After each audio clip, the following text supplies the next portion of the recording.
Yeah, well, long hours culture is a big problem in the UK. And it starts at uni, really. You sort of end up working really late nights and things.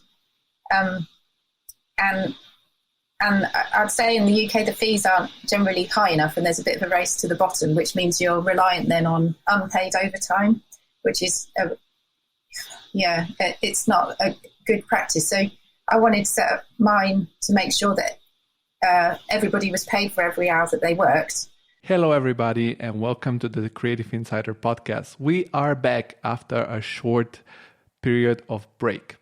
We're back with our new guest, Clare Nash. She's a British architect, founder of the Clare Nash Architects office, and author with her recent book, Design Your Life, An Architect's Guide for Achieving Work-Life Balance. And this exactly was the topic of our conversation: how to achieve work-life balance, how to start your own office, how to build your career to have a healthy, long relationship with architecture. So if you are an architect and you have been struggling with this topic during your career, this might be the perfect episode for you. Before we start, I want to remind you that you can watch all the episodes live by just becoming a member on our Patreon page. And becoming a real insider is just $5 a month. You support this podcast, the existence of it, and you will get access to our guests. You can ask your own questions, and also to a monthly live call or live stream exclusive for the Patreons with relevant topics for your career and about architecture and design. So thank you very much for watching this episode. Enjoy. Hello, Clare. Welcome to TCI Podcast. Hello. Thanks for inviting me. Yeah, sorry about my background. It's we got a building site downstairs, so I'm in the sort of storage area. No, it's okay. It's okay. Everybody were super excited when I posted on social media that I'm gonna have you on the podcast. I found you on LinkedIn. Somehow you popped up in my feed because you are an architect from England, but also you're an author. You have written a book about the work of an architect and what is the balance, so to say, between work and life and how to design that balance. So you can introduce yourself a little bit and tell me more about the book. It's also a RIBA book, so it's very interesting to hear the story. Yeah. So I'm Clare Nash, and I run Clare Nash Architecture, which is 12 years old now. And it started off just me when I was made redundant in the last recession. And I've built it up to 8 people now. And we all work remotely, even before COVID. So we've been doing that for about 8-9 years. And then we meet up once a week for an office meeting, and which works really well because I don't like commuting.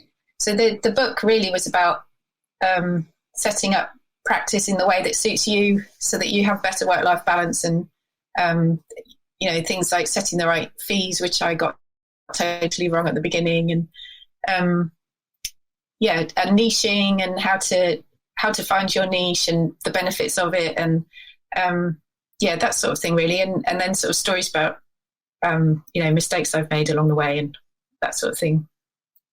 No, totally interesting. But let's start from the beginning. I always like to start from the beginning. What made you decide to become an architect in the first place? A combination of things. But I had an art teacher who was an architect before he decided to be an art teacher. And so he was quite inspiring. My dad was a farmer, and then he decided to convert barns, and he was quite interested in building. So I sort of grew up around building sites and always found them quite interesting. And but to be honest, I didn't think I'd last 7 years of study, which is what it is in the UK. I was really bored doing my A-levels at school, and I just wanted to get out and start working. So I ended up doing interior architecture first after an art design foundation course, which I really enjoyed. And then I switched to architecture later to do the masters and the rest of it. When I realised I actually liked it, and it didn't feel like studying in the same way that, A-levels do or whatever. So, yeah. So you got attracted to it because it felt to you something more hands-on, because of your experience, and not something that it's really like I don't know, classic way of studying on a book and just Yeah, memorizing things. yeah. And I really like maths at school, like particularly algebra, which is like this kind of balancing of equations, which is how I feel like you do when you're designing. It's the same kind of brain, and I like technical stuff, but not. I don't want to sit there doing calculations all day or like analyzing data so much. So it's a really good combination of art and technical, and like really practical things. Like I like being on site and going out and looking at old barns and thinking about what they could be. You're not stuck in an office all day. So there's lots of variation. Like when I was 6, I remember looking out the window on a rainy day, going, whatever I do with my life, I was a very serious 6-year-old. I want to not be bored, and that's pretty much happened. Yeah, I think in architecture there is not enough time to be bored, no matter on what kind of projects you're working on. And Yeah. you mentioned you started your practice in around 2008, when there was the big financial crisis. How was that process, and what pushed you towards starting your own practice? And how did you embrace, all the fears that you can have, or probably you might have had during a period like that, starting a new practice without clients? Yeah. Yeah, it was weirdly, I didn't feel that daunted by being made redundant, because I've always found it easy to find work, but this was a recession, so it's totally different scenario. And so yeah, I applied for jobs, and I got I got to like number 2 on a couple of posts, and both times they went for the other person in the end. And so I thought, oh, something's trying to tell me something.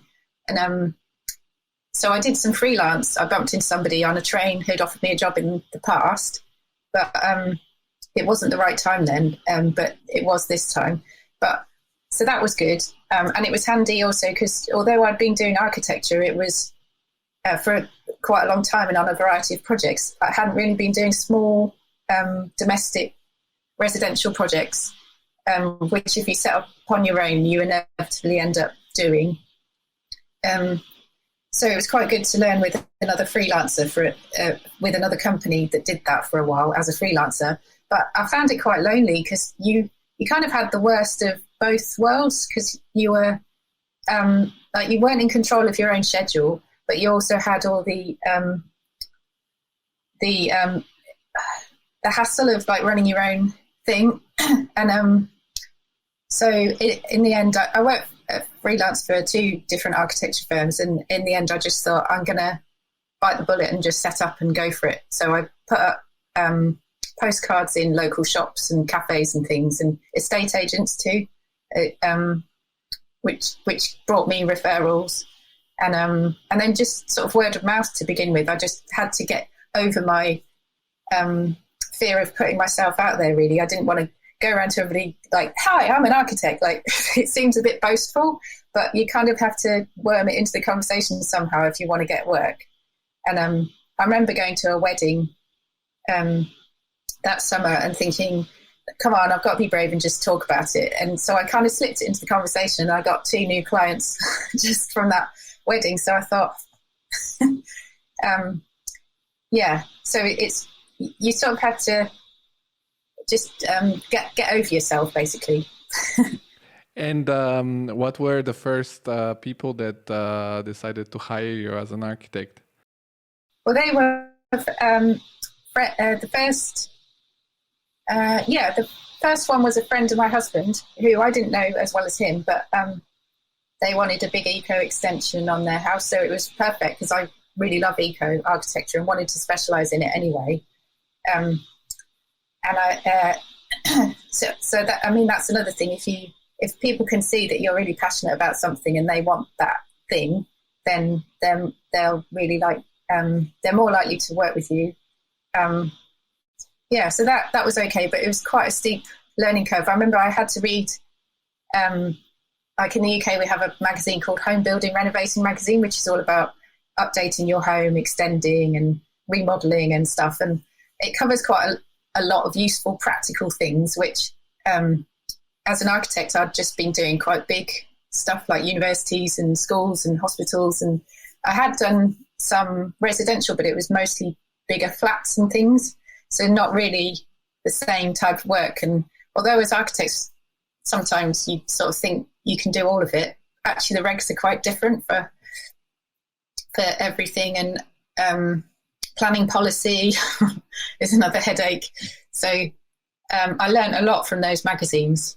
And then, I wouldn't say I blagged about stuff, but I did have belief that I could do it, even though I hadn't got, proof that I'd done a great big load of extensions or remodels in my portfolio.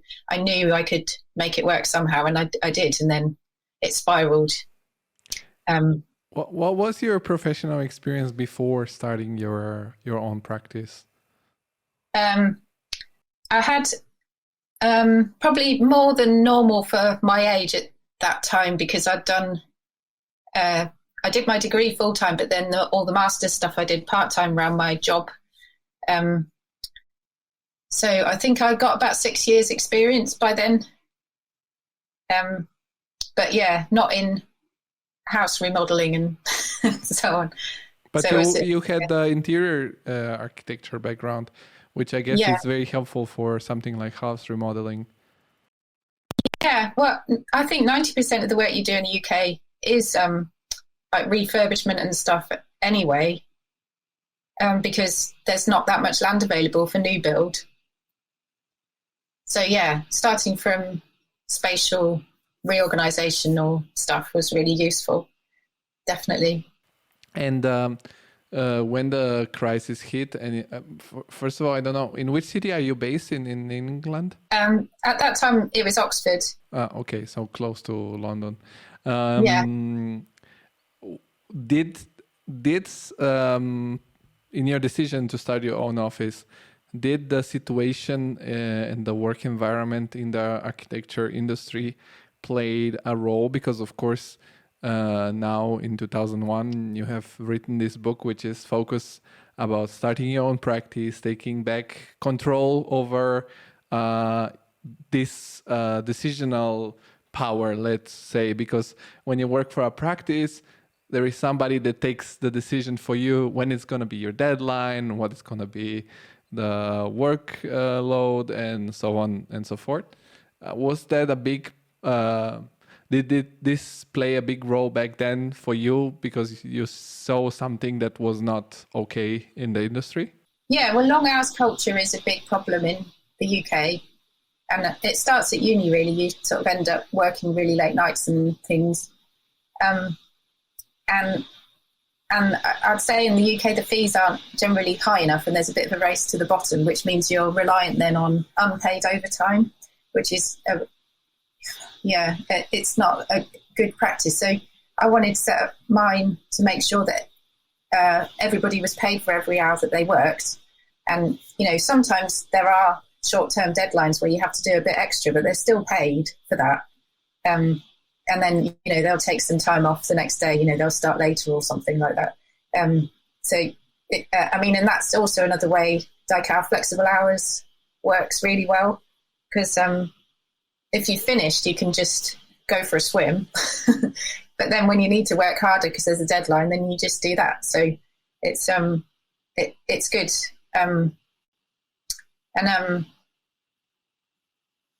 So I think, and that's worked quite well for me, but it does depend on being able to get the right fees in the first place, which I think comes from having a really clear niche, so that clients, when they're looking on your website, know what you do, and they'll either choose you or not based on that. But the more clear you are, the more clear they are that they've chosen the right person. So when I go and meet them, usually it's just a case of crossing some I's and dotting some T's, really, and just kind of representing what I've already shown them on the website, because they're already 90% there by then. And but back in the days when you didn't have a portfolio, did you base your building up your, so to say, brand upon what the market required you? Because you said you started with renovations, or Yeah. beforehand you already thought, I want to do this? Yeah, I knew I wanted to do eco stuff. But I also know you need to build up a business and start paying your bills from, because I literally had no clients or anything when I started out, and I was working as a sort of dinner lady on a part-time basis between sort of setting up my business and things, and to help pay the bills, which obviously I didn't want to do that forever. So I was very money motivated at the beginning. And because it was the recession and people couldn't afford to move, so they were extending instead. So I tapped into that to sort of get going. And then I blogged about the projects that I enjoyed most and my personal interests about eco-architecture and so on. And then I really wanted to move into barn conversions because I just like being in the countryside. And I really like old barns and how they convert into houses. I think they make really, really nice homes. So the first one I got planning permission for, which was for a friend, and we kind of did a skills swap. And and I wrote about that. And then people started ringing up saying, oh, you can do barns and you're the expert and stuff. And I was thinking, well, technically I'm not the expert, but yes, I can definitely do barns. So that really set me on the map, and I continued blogging, which just really helped the right kind of client find me. The ones with the same kind of values and the same sort of project aspirations that I have. Because at the end of the day, as an architect, you can put up with a boring project with a lovely client, but if you're not really getting on with the client, then it's a really hard job, even for like the best project ever. So personality comes into it a lot, and it's really, because it's a long relationship. You know, sometimes we're working with clients for sort of 3-4 years on a bigger development, and you know, you've got to still be friends for both of your sanity. So so I think that's the thing that has made the biggest difference. Because I mean, why set up on your own to work with people you don't get on with very well? Like I really enjoy chatting to my clients and things. It's fun. You mentioned your first barn was made with a friend, and you did like a skills swapping, or did I misunderstand? Yeah. So what was the swap? Yeah. Your skill was an architect, and his or her skill what was it? It was gardening, but also his mum was an amateur photographer, so she took really good photos of me around barns and doing the architect thing to stick on my website for free. So that was really good. But yeah, I was setting up a new allotment that needed a lot of work to get it going, so they helped me with that as well. But I'd say there was a lot of, you can be taken advantage of. I wouldn't recommend it as an ongoing thing, but when you know what you're getting in return, and you know, that really set me on the map in terms of barns. So it was really worth it for me. And you mentioned you were blogging. What was the kind of traffic you reached on your blogs, and what did you write about? Was it a way to? Did you also need to learn a little bit of marketing? Because as architect, you're never trained about this part of the business. It's like the general assumption that I've had across Germany and Italy where I studied is that it's kind of okay to do just great project, and by doing great projects you will get assignments, which is not, I mean, it's of course it's the most important thing, but it's not the only thing, because there are a lot of architects that can do great projects. So did you put the blogging in a perspective that was relatable to people in your region, and also because yourself, you said you've been growing up on the farmland, and so you could relate to that sort of potential clients? Yeah.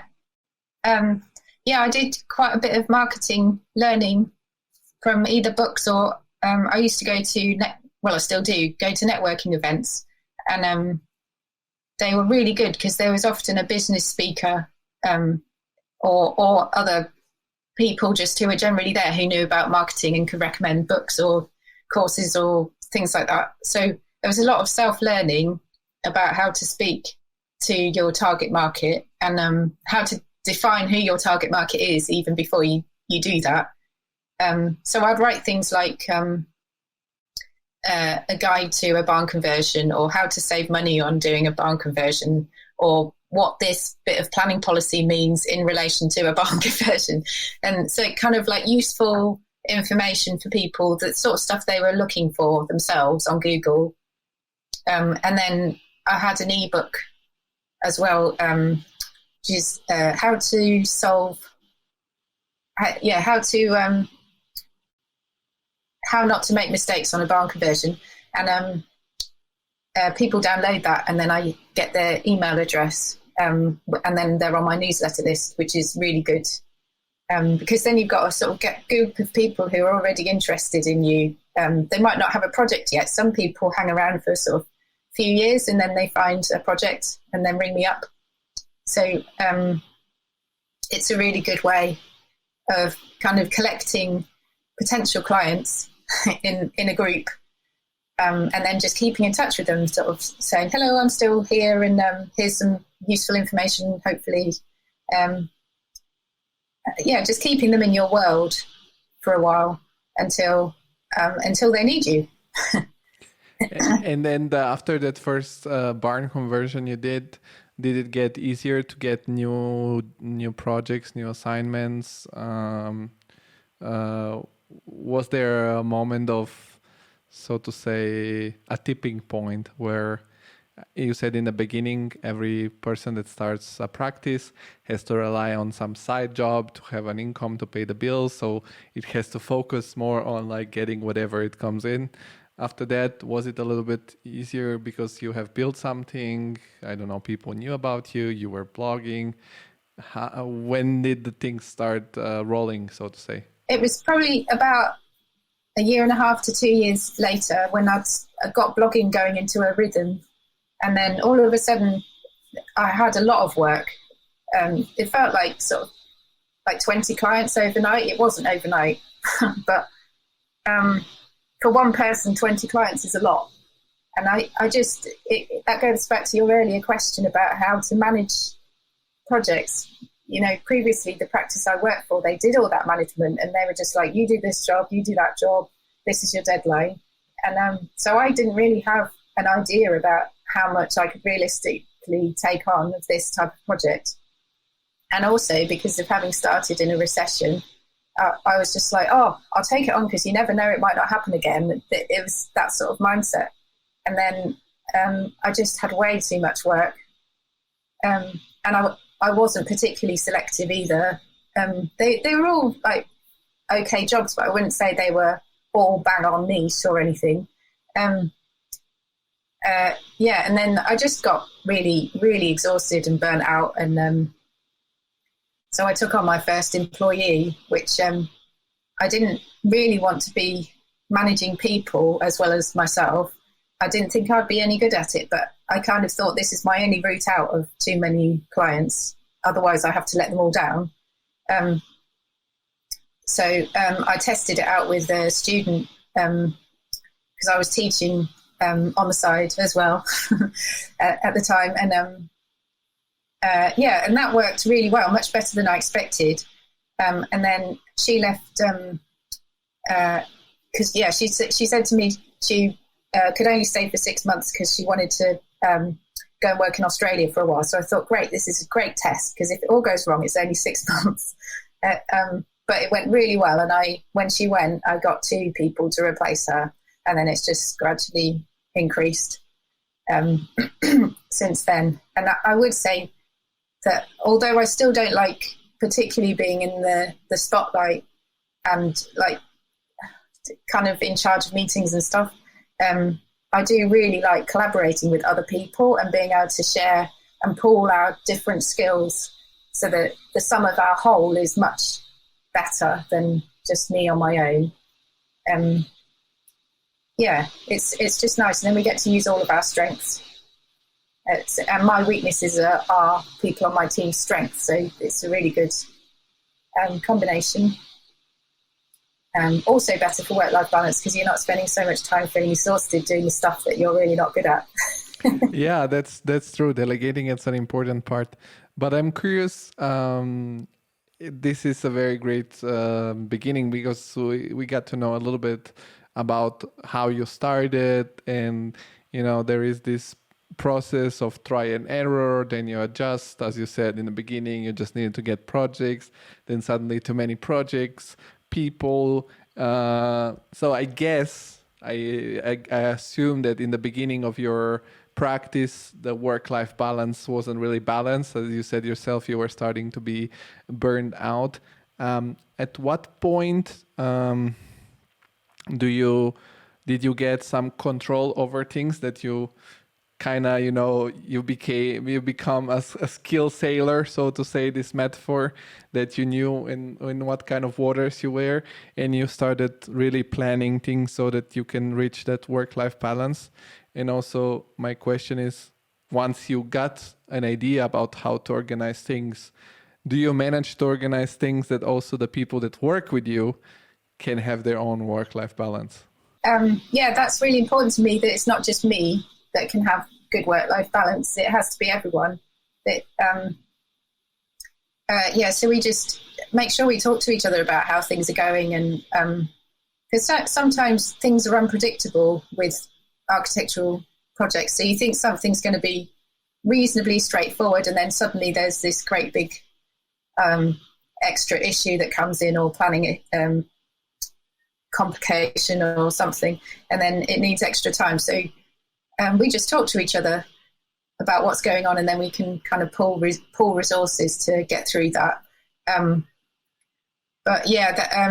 think it took, after my first employee, I would say my work-life balance was still pretty poor, except that I was really enjoying the work that I was doing and didn't mind so much the extra hours. And I knew I was building a business, and that takes time and commitment at the beginning. And I was also writing my first book. I was doing quite a lot of travel abroad, and then running interviews in a day, and then coming back and organising work for Lucy back in the UK, and then doing interviews all day again. So I was really working long hours, but because I had this overall purpose, which was to move my business into the area where I wanted it to be, it felt good then. I was past the burnout stage before I had that first employee, and it felt much more motivating.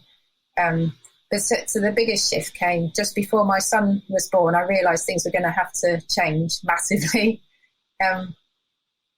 So I just started pretending, just kind of organising my life as if the baby had already arrived, and sort of testing stuff out, and delegating more things. But to be honest, although I prepped as much as possible, you never know until it actually happens what you're going to be able to do. Especially as I couldn't take maternity leave because I had a business to run, and a young team who needed me to support them. It'd be different now because the team are older and things, so they could cope without me for a while. But I worked much fewer hours, and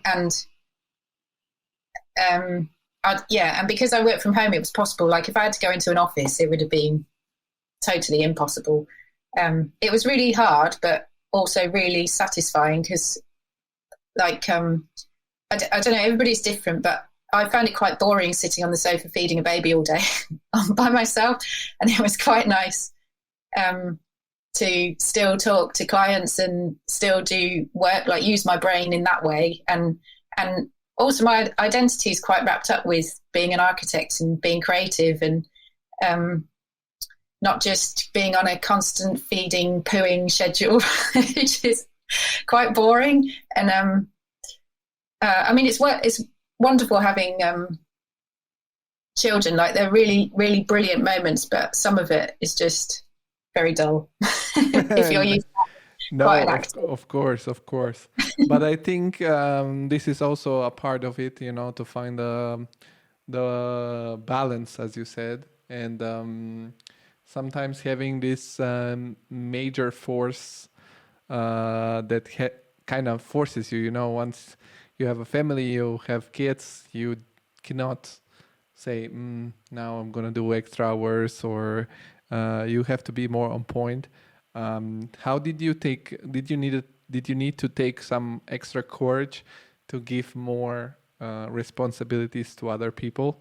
Because, for example, personally, for me, it's like, if something it was started by me, I have real sometimes trust issues, let's say, that somebody is going to put the same effort or the same concentration into working as I would do something. So how did you overcome that fear, let's say? Well, in the beginning, I had a team that were less experienced than me. They were very good, but I did feel that fear that they might miss things just because of lack of experience. And, in the end, it's my name on the door. So that was a bit scary. I don't have those fears anymore because I work with people who are very similar level of experience. So I just completely defer to them, that's a massive stress relief.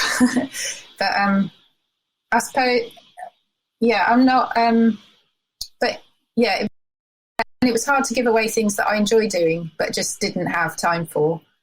And it was a bit of trial and error. Like I didn't really, I had to just totally reorganize things. Like I couldn't make phone calls to clients because inevitably the baby would start screaming in the background at the same time. So I always had to time it for when I was out walking him, and he would be asleep.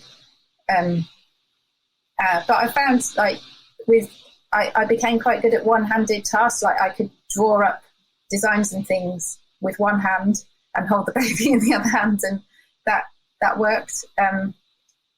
But yeah, delegation-wise, I also worked out around the same sort of time that I'm much better at starting projects, and I tend to procrastinate finishing things. And whereas other people, and I used to feel guilty also for giving other people work that I didn't want to do. And then finally I realized that other people find it really hard to start projects and prefer to develop and finish them. So there's, quite a big variation. That's simplifying it. But and then that made me feel a lot better about delegating, because I realized that my pain is their gain. And things just keep moving forward then, because you motivate each other, because you're doing the bits you find easy and they're doing the bits they find easy.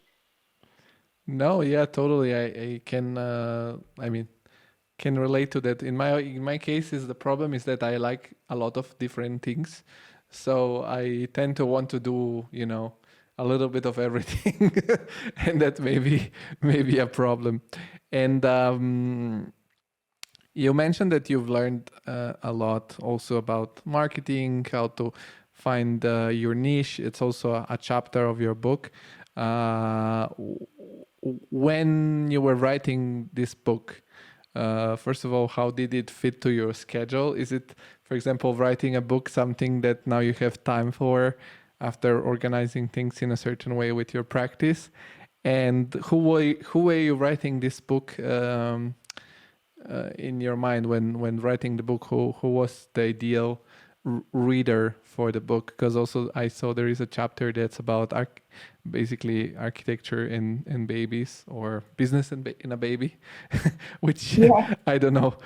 Yes, men can have also a baby, but probably the initial relationship with that baby, it's different than a woman, because we cannot feed the baby in a certain way. So who was the initial, were you writing this for other women, or is it for everyone? What was your goal or your reader in mind? Well, it was basically me, but 10 years ago. So when I was setting up and not, I'd done the setup, but not really worked out what I was doing. and getting lots of stuff wrong. And it was really aimed at that, but also about how tricky it is to have work-life balance in the architecture industry. And when I had my son, there was just nothing at all about how to balance a business and a baby, because I suppose most women are more sensible and take proper time off, but I couldn't do that. So I wrote about that for people in my situation. And I suppose it was more aimed at women in that sense, but and actually I've had quite a few male architects write me to say how useful they found it and how it represents the pain of running an architecture practice really well. And and also sort of useful ways of getting around some of those issues and the challenge of charging the right fee and that sort of thing. So, but I think it is definitely important to have somebody in mind that you're writing to, otherwise it can get too diluted. And before that, the practice management books for architects that I'd read were really quite dry, and there were some really good American business books aimed at just business in general that were quite fun to read, but there didn't seem to be anything sort of similar in the architecture field that I had found anyway. It was much more sort of, this is how you set up an appointment and this is how you do this, and quite hard to actually sit and read. More of a like, okay, I suppose I better read how to do this then kind of book. Whereas I was hoping that, like, by telling stories about all the fun bits and the bad bits that I've had, people would find it more engaging and more useful from that perspective. Yeah, and I mean, a lot of the things that we see for the first time, they come from the States usually, but also like they're not really always. You cannot apply all the learnings one-to-one in Europe or in the UK. But I can say that from a little bit seeing your book and also seeing your content online, you're really good at this. I don't know if it's a natural talent or if you learn it to write catchy chapter titles, catchy catchy content, so to say. I'm wondering, there is one chapter of the book is called Easy Mistakes and How to Avoid Them. So I love to hear about mistakes from people. So can you share some of those mistakes that you have done and how to avoid them for someone that wants to start a practice? I think my biggest one that had the biggest impact was just not charging enough at the beginning and always feeling guilty about charging people money. And then in the end, I had a developer client who made 200 grand pure profit on a project, and my fee was just a tiny fraction of that. And I just thought, hang on, they've got all this value and I've got almost nothing in comparison. And it really made me, because it was, in that particular case, it was the unusual design that got them that money when they sold it. And so there was a direct correlation with design and value. And so I just sort of gave myself a stern talking to, really. And I did some mindset coaching and stuff. Because I think everybody has like issues around money that come from childhood. So if you can kind of get to the bottom of what that is and work on it, it's a continuous thing, because wherever you are, you're always trying to get to the next level. So you have to keep working on that. But yeah, that was the most annoying thing. And then at some point you just really resent it. It's okay at the beginning because you're enjoying the work and you're building your business and that feels okay. But at some point you're like, oh, God, why is it, my clients are having a lovely time in their lovely houses and I'm still struggling. I just about pay my bills and that's it. It just, yeah. So that was my biggest mistake, I think. What kind of things you said you did the mindset coaching? What kind of coaching you did, and what were the things that help you shift your mindset about money? Because I think the biggest problem with architects in particular is that we start doing this profession in the same way as I mentioned, because it's something like a passion that we have fun doing, and we say, okay, we're gonna do something fun, and then once you start earning money with something that's fun for you to do, you start thinking, well, I'm doing something fun, they're even paying me. So you feel like kind of not working, just getting money, which shifts along your career depending on your tasks. So what was for you the useful coaching you did to help you shift your mentality and your mindset about money? It's a thing... it's an online course that I did called Money Bootcamp. It's run by an Australian millionaire called Denise Duffield Thomas. It's really good. She's also written multiple books. The one that caught my eye, you were saying about catchy titles, was called Get Rich, Lucky Bitch. Great. Yeah, so I read that and I really liked her tone. Like, she's really easygoing and just not like a very normal millionaire. And and she's really honest about her own struggles with money, mindset, and that sort of thing. So I found her books and her course really, really helpful. And I still use her stuff sometimes to sort of get me out of a slump. But there are other people that do similar things, but I'd recommend her. No, that's a great title indeed. I hope that none of the suggestion was to marry well or something like that, though. No, definitely not. Like, she's like quite a big feminist, and it's her business that makes all the money in their household and that sort of thing, which is inspiring as well. Yeah, of course. But I think it's this kind of content, this kind of titles, I don't know, somehow they're more compelling within the English speaking world, so to say. I don't know. I live in Germany here. People are quite like square that they go and they don't believe in this things. You mentioned you were living here too. How come in your at what point of your life you came to Germany? It was when I was doing interior architecture degree. There was a study exchange to the Fachhochschule in Mainz, and to also do interior architecture, and I really liked it.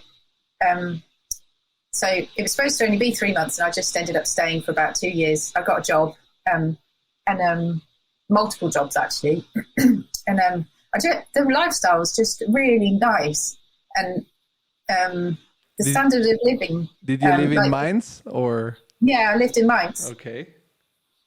Yeah, and I liked the sort of we talk about wellness in the UK now, but in Germany, even though it's an English word, I'd never heard it before until I moved to Germany, and like things like recycling, like it was a no-brainer in Germany, and I went back and I was like, oh God, the UK is just so behind, and all the passive house and eco-construction methods are really refined over here and Austria, and so understanding German means you can read the details, and it's all in English now, but it wasn't right back then. This was sort of 2003 and 4, and it was just. And even like when I was studying, there was more emphasis on technical detailing and getting it right. And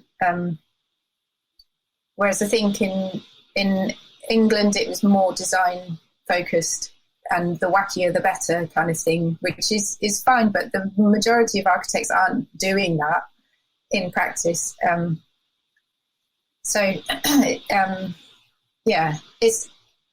I just found it a really exciting time of my life, and I still come back occasionally to visit friends and things, and it feels like a second home. Well, if you come back to Mainz, you must be landing in Frankfurt. So if you come by, I live in Frankfurt. Let me know. We can meet on an Apfelwein, which is the very typical sort of cider, apple cider here on local level. And you mentioned having this experience abroad, which I personally also recommend because this is how I ended up here too. And you mentioned also studying your practice during a recession and a crisis. I'm wondering also, because you're based in the UK, has Brexit have had any effect on your business? Because now, I don't know, here in Europe, I know it's mean to say, but everybody are kind of like happy every time they read something bad about Brexit. And now even when Nigel Farage said that Brexit was a disaster, we're like, yay. I mean, like sort of, it's a little bit like when your ex-girlfriend left you and you don't wish her well. But despite you loved her. So I'm wondering, like, I've heard, because I have a lot of, through the podcast also, I have friends in the UK, and they say, for example, that one thing is that there are lesser internationals in the bigger offices. And also, actually, I came to London last year, October, just for a comedy show. I came to see a comedy show, and I have been shortly after Brexit was announced. And I noticed that there were way more British people in the city than compared to before. Like, you could really hear the British accent in the city. So within your business has changed something that you can feel also because you work more on a local level. So maybe it's not so. Yeah. I'd say, I mean, I was really annoyed that it went through, that the Brexit thing, that like there's so many of us still really annoyed about it. And I think even quite a lot of people who voted Brexit are annoyed because they feel like they were lied to about how it was going to be, and actually it's not like that. But the thing that's affected, I wouldn't say it's affected my staff so much. I mean, I employ somebody from Hungary, but she's been living here a long time anyway. And it's more the building workforce, because we used to, on our building sites, we used to employ a lot of Europeans. So that, and there aren't enough newly qualified builders coming through the system in the UK. So that's annoying. But in general, it's affecting the bigger sites more. Like, my local builders have always been local and they're mostly British or have lived here a long time. You know, there's some Polish builders have been here a long time, so they're not going anywhere. It's and like material price fluctuations and things. But that was also COVID. It's hard to kind of just separate what is Brexit and what is COVID regarding material prices sometimes. But yeah, also people have complained about their bigger practice is not being able to have enough staff, especially as the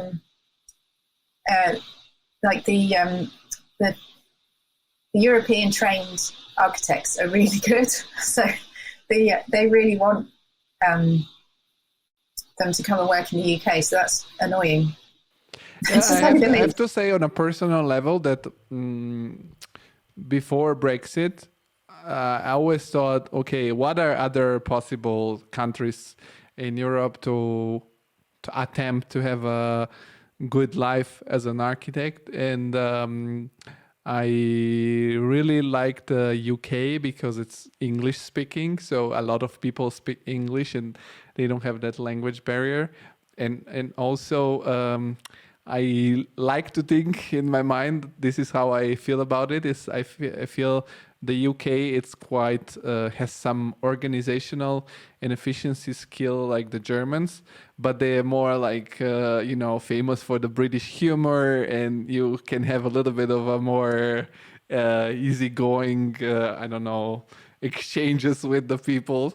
But after Brexit happened, it's not anymore even on because getting to work in the UK right now, is as hard as, I don't know, going to the States or Australia. So despite this geographical closeness, it makes zero sense. Also, I had a friend that wanted to go and he had an interview, but after the company figured out how much money they have to spend on his visa, which is around 20,000 pounds or something like that. Oh, wow. I'm like, they were like, yeah, we really like you. And as you said, the European architects are really skilled, but some companies just, it's very hard, like to invest such a big amount of money in one employee. I've heard also that for, as you said, skilled workforce has now higher fees. So we had also a lot of price fluctuation, as you said, of building materials, but it felt like in the UK it was a little bit like on a boost, like you experienced the same thing as us, just with a little bit of extra fuel in the fire. Yeah, it's that definitely sounds like what's happened. I mean, from my perspective, it's been really difficult because I always do prepare a sort of ballpark cost for any project that we do before it starts, just so that clients have an awareness of what things are likely to cost. And obviously it's not a final thing because things change a lot in that process, but it gives people a starting point. But with all the material fluctuations, I've just had to put, this is what it normally is, but you can kind of add 25%. You kind of need to allow for that. It's and that's unaffordable for lots of people. So that's tricky. Yeah, and I think here, for example, you mentioned one thing in Germany that has been counterproductive somehow is that the building quality is so high that when you have higher costs in building materials, because you're required to build with this extremely high building quality, it's even more unaffordable, and that's caused some, issues in the regular architecture market. But it seems like now it's getting a little better. So we'll see how it's gonna develop. I'm really curious to see how it's gonna go forward. But it's definitely interesting. And now that you are a little bit of time in the business as a self-employed architect with your own practice, how does your daily life looks now? Like, what are your tasks? What are your working hours, more or less, and so on? Working hours is sort of about 30 a week, 25, 30, because I like to be around for my son, although my husband does most of that. But I still think, they're only small once, and it's nice to spend time with them. But so typical day is really, really varied. So I still run projects, but I've realised over time that I can't do the really big ones by myself. And because I just, especially like a working drawings package, like a technical drawings package, it's just too involved and takes too much time sitting at your desk. So I have to just do tasks that are shorter, that I can, only require me to sit in one place for like 2 hours max. And then I might continue the same thing the next day, but it can't be something where you need to sit down for 4 hours and really plug away. But the more experience I've got, the more efficient I've got in those 2 hours. And I do that thing. Cal Newport wrote a book called Deep Work, which I really subscribe to, because organising your day into admin tasks and phone calls and things, and then 2 hours of deep work is so productive. And so I do that, and I do things like marketing, cash flow forecasting. I have meetings with my finance director, and then I go out and visit new potential jobs and then write fee proposals and things. And in between that, I fit in doing designs for people's houses and odd sort of bits of technical that is sort of like I'd say the trouble I find with technical drawings is sometimes it feels like it will go on for weeks and weeks and never end. So I prefer to focus on shorter parts of those technical aspects because I feel I'm a very impatient person as well. This is also part of it. So I just want to know that I can complete it in a week, even if it takes me, multiple 2 hours in that week. So that's how, and then my team, they're not running a business as well, so they can do the more long-winded stuff, which they enjoy. And in your book, there is also one chapter that's exclusively about systems and efficiencies. Do you have other systems that you adopt to be extra productive? You sound also like a very focused person, in my opinion, because like it feels like you can really intensely focus on one task and then just once it's done, completely shut off and, I don't know, take care of your son or something. Yeah, I wouldn't say it's always exactly like that. So I do find sometimes things bleed over a bit, especially if, it's Cal Newport again. He also says if at the end of the day you write down all the tasks that you still need to do and when you're going to do them in that week, then it helps your brain shut off. So I do try and do that. Because otherwise you're kind of, you've got this uncertainty in your head of this thing is unfinished, when am I going to finish it? But if it's in your schedule, then that really helps.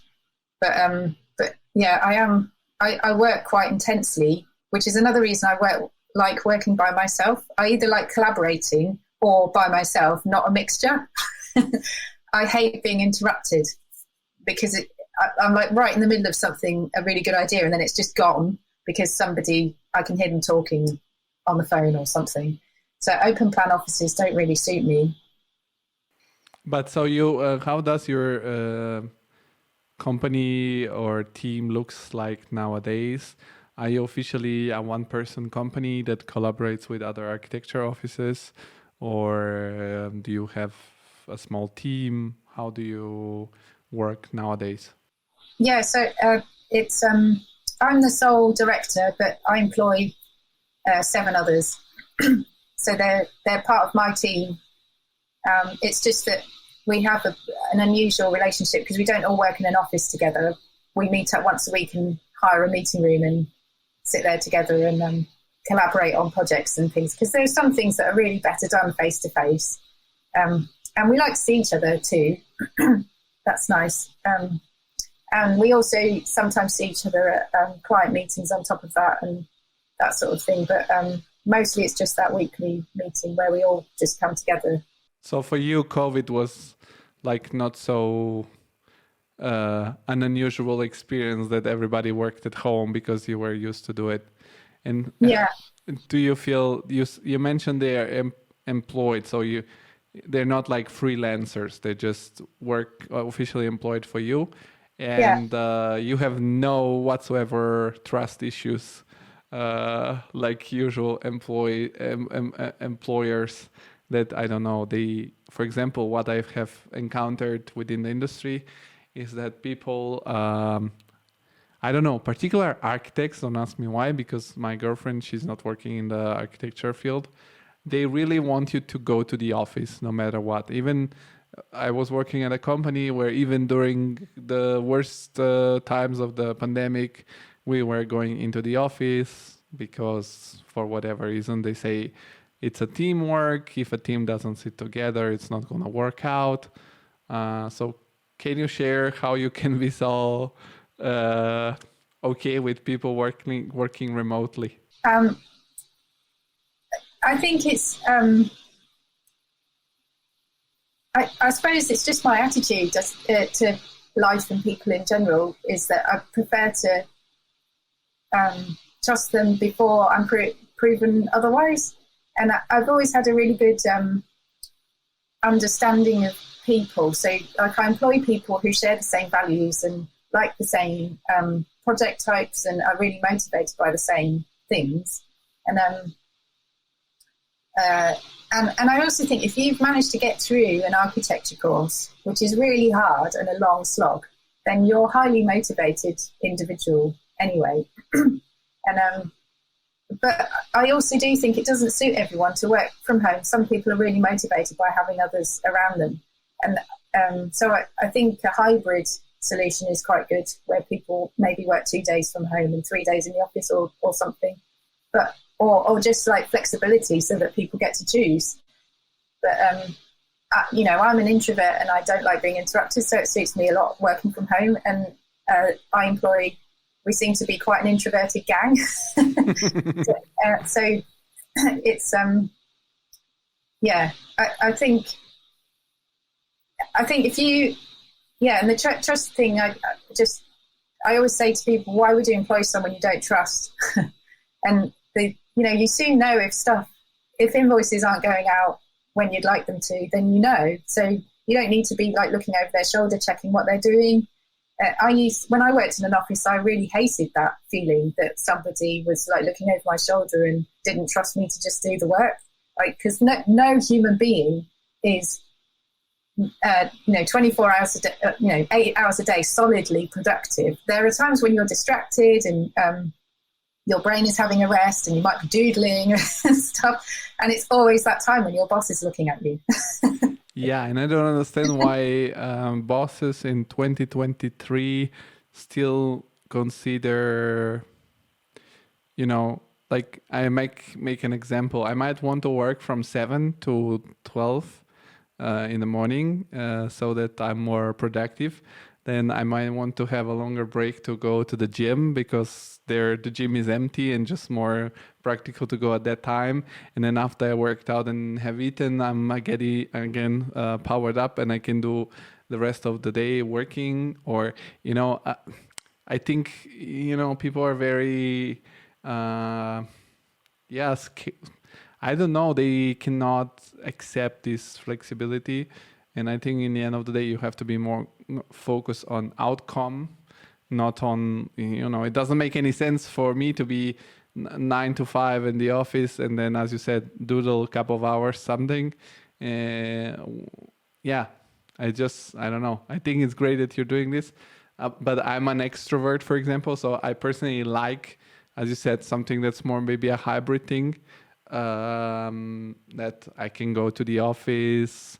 Also, as you said, the office life is sometimes hanging out at the coffee machine or having lunch together. But what I really have issues is this, once it's enforced, it makes me feel like there is a trust issue, right? Like, come on, man, like I'm going to do the task is going to be done. Like, as you said, why would you hire someone that if you go for the paycheck, it doesn't matter if you keep me at the office or not in the office, I'm going to be demotivated anyways. So, yeah, exactly. I think from like an employer's perspective, I think a lot of I think it appears like they don't trust people, but actually they're just scared.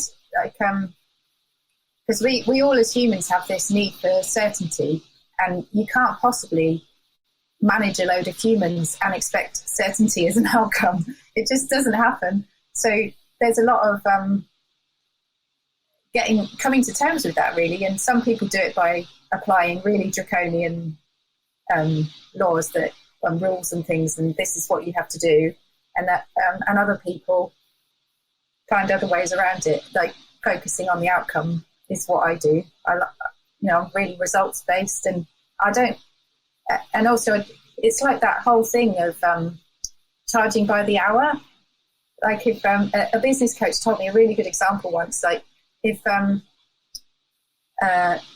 this guy went to a dentist and to have his tooth out, and the dentist said, "Oh, it's going to be £400," and the guy was like, "Wow, but it's only going to take you half an hour." And he's like, "Well, I could take 3 hours over it if you like."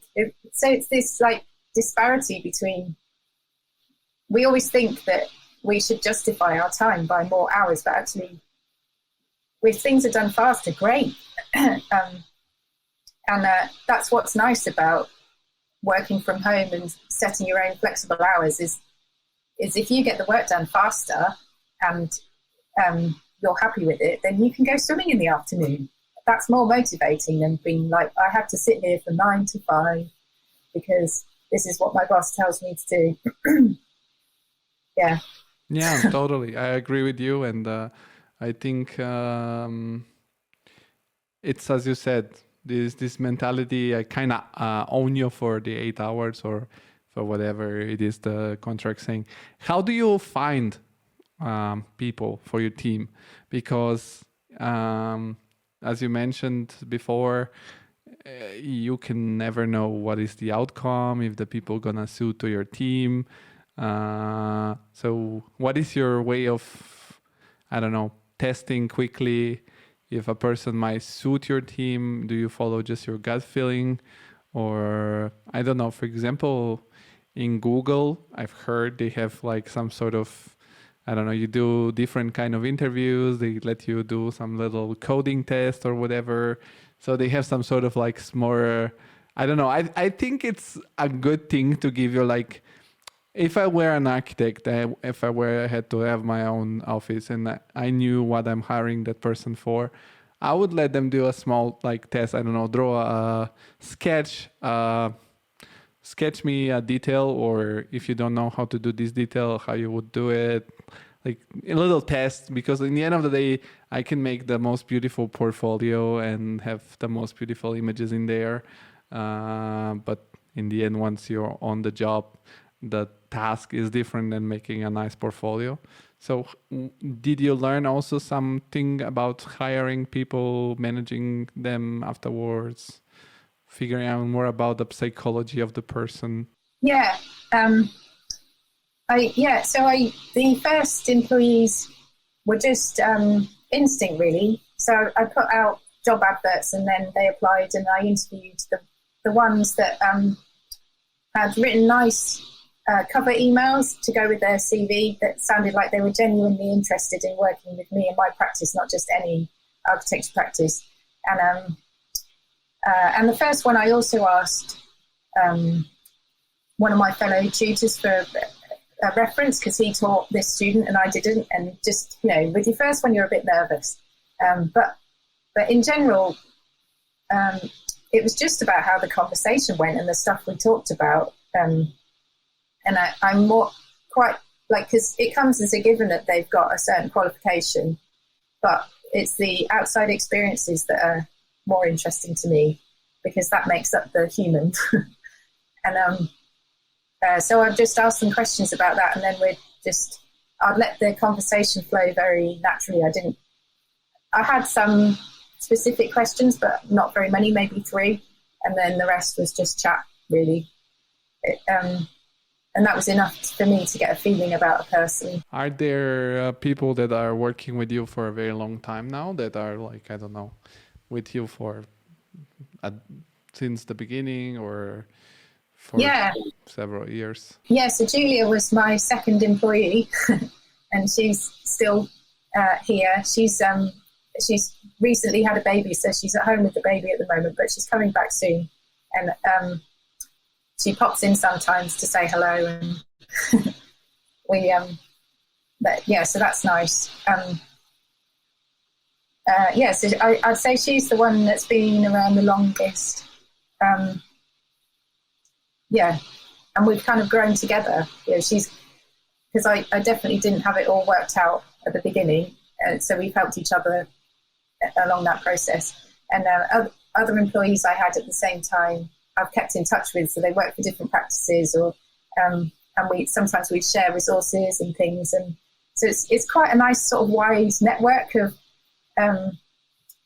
people who've worked for me and then decided that moved on or have set up their own businesses, or it's just, I always find it really interesting because, to be honest, when I first took people on, I thought, people will maybe stay around for a while and then they'll set up their own thing or they'll move on. I didn't expect people to stay like longer than 5 years, but they did. So. And how do you feel about the people that go? Like when they go, are you like, Like, do you take it personally, or have you taken it personally at some point in time? Or, as you said, you try to keep a good relationship with them so that they might come back or stuff like that? Yeah, well, I just think they're really interesting people. That's why I employed them. So it's nice to stay in contact. And I've always understood the reasoning for them moving on, whether it's, just a different experience, or needing to set up their own business, or other things. So no, I don't take it personally. No, that's great. It's always hard because you feel like you're losing a friend, but so there's like this gap of this person in the office, but we still meet up occasionally and talk to each other, and in fact, sometimes I've had really tough times, especially during COVID, and I've rung up one of my ex-employees to ask for advice about how to deal with it. So, because I knew she was good at that sort of thing.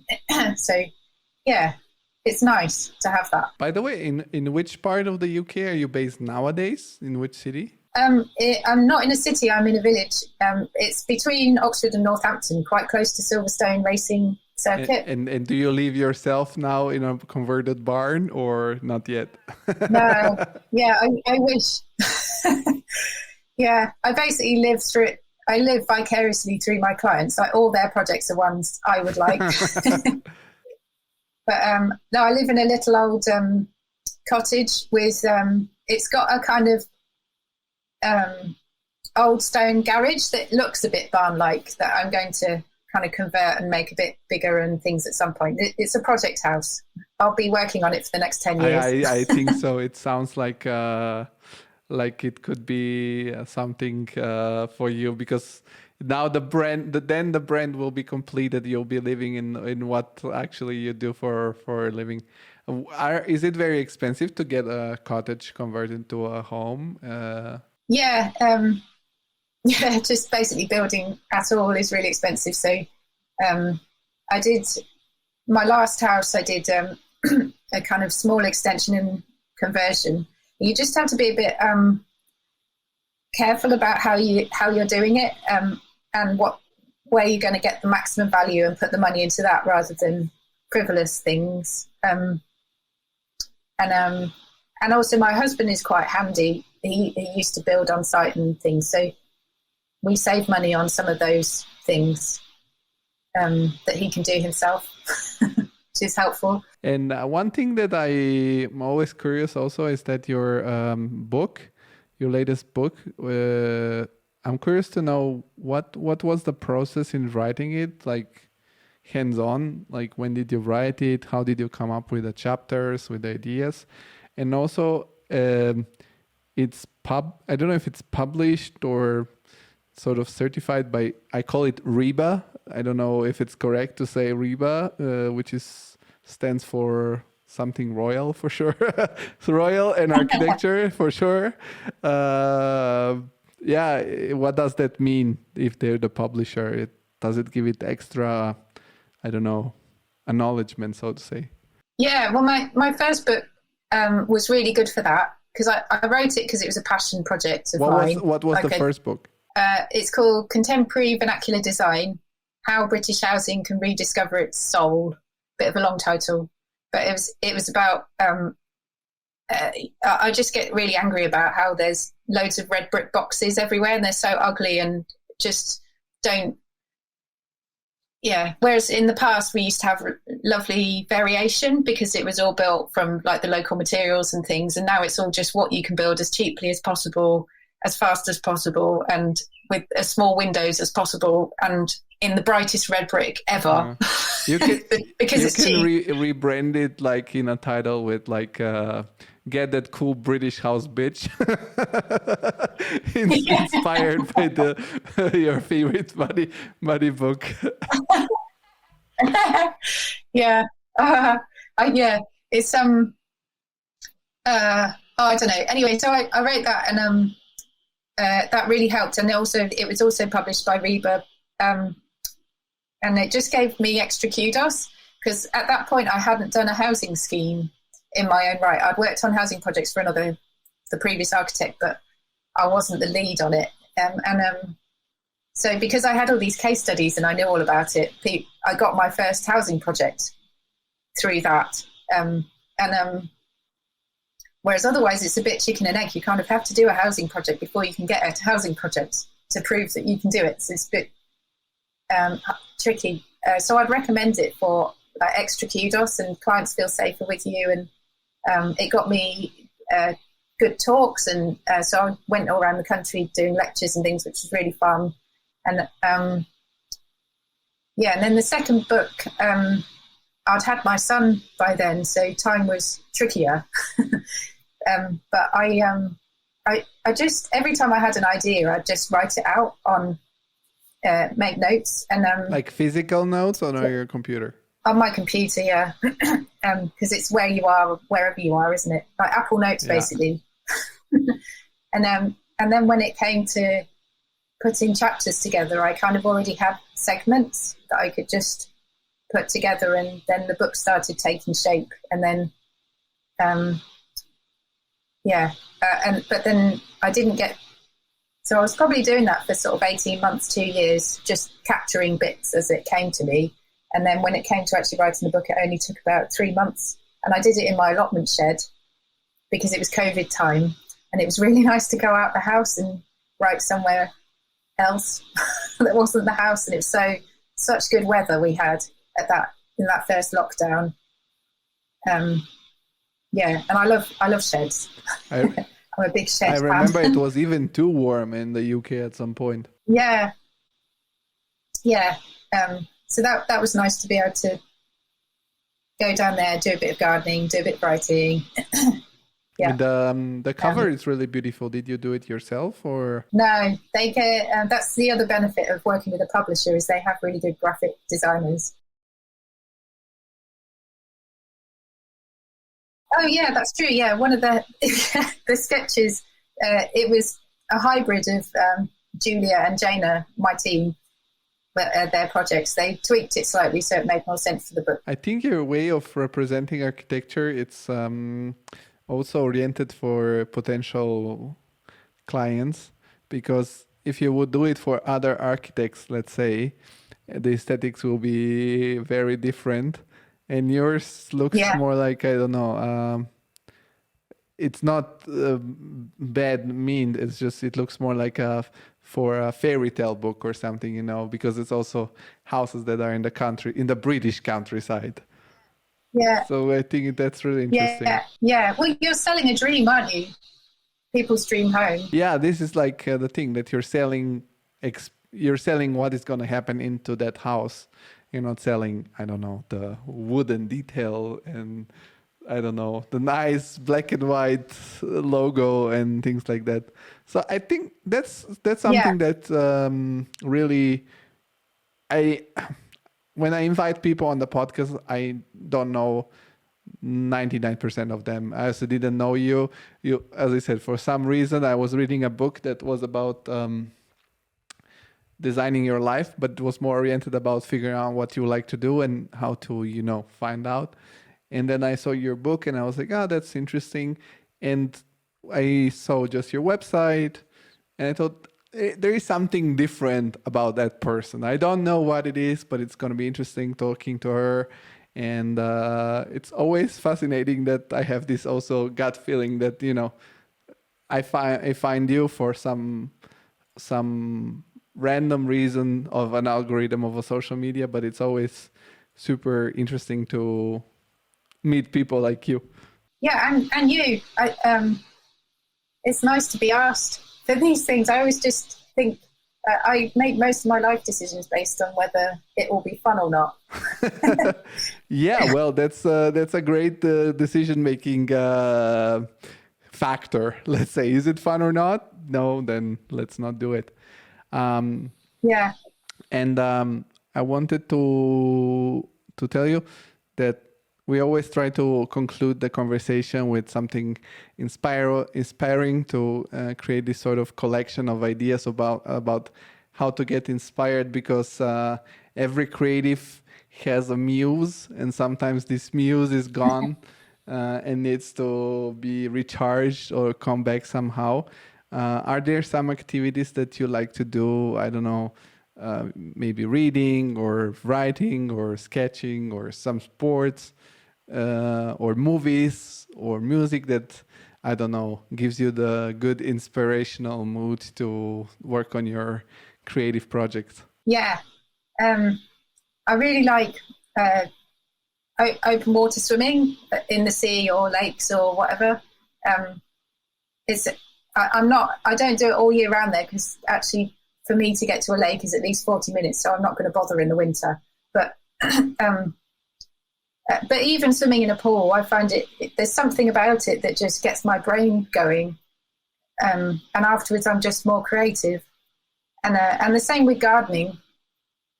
When I think it's something about doing something with the ground, and it's quite repetitive if you're just weeding or planting things.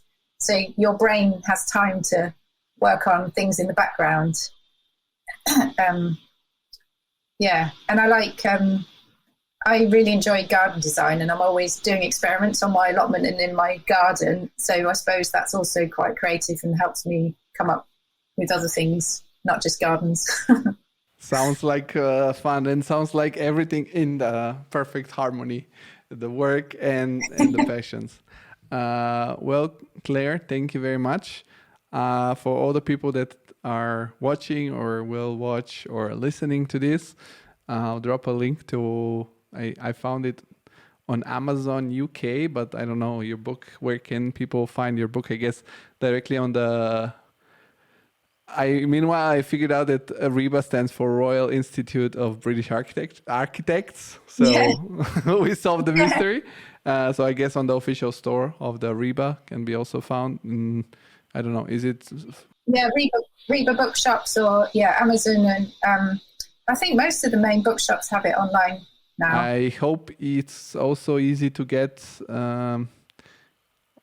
outside of the UK, because also with Brexit, I think sometimes it's difficult to get a book here in Europe.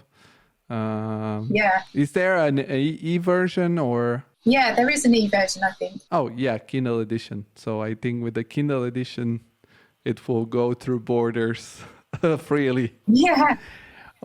Yeah. Okay, thank you, Claire. Thank you for your time. And I always say to everyone, this was your first time on the Creative Insider podcast, but doesn't have to be the last time. So whenever there are news about a new cool project or a new cool book, or just you want to have a conversation, you're always welcome back. Thank you. Have a nice day.